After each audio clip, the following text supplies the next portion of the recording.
for you that don't know, basically, I think one of the things why I also call ourselves musicians is because I think it's so important that everybody who comes up receives their flowers. I think I went to loads of, and this isn't shame by the way, I went to loads of open mics and you have all this adrenaline before you go on and then you do it and sometimes you literally just like black out. You don't even remember how you said it or how you did it. And then it's over. And then you're sat down and then you listen to the next person. And I think it's important to take a moment for someone to recognise what you just did and kind of give you that, right? And so that's what I like to do with every poet that comes up.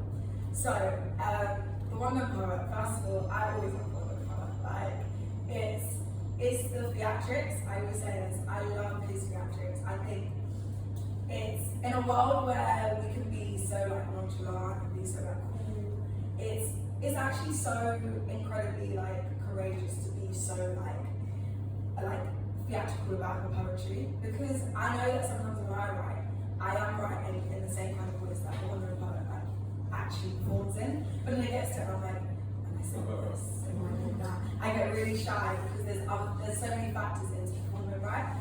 But I just love how free the one-man poet is. It doesn't matter who's here, if there's like 100 people, there's only 20 people, the one-man poet doesn't care. They're going to show you themselves, and I think that is so important in poetry especially, because if we're already being vulnerable, then why hold it back, you know?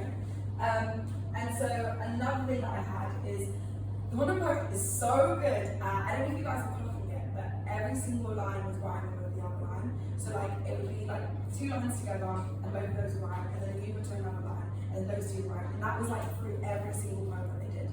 It was consistently rhyming. And that is really hard to do. It's not an easy skill, and I think when it comes to poetry, it's not necessary for everything to rhyme. Some people have a whole poem and they won't rhyme at all. But I think being able to do that consistently and it not feel like gimmicky, but feel like it matches what the context of the poem is about, is like a real true skill. I also liked at the second one, it was just the end of when you said it, all that's left is a restful sleep. I just thought that was like such a beautiful way to end the poem. That line really stuck with me.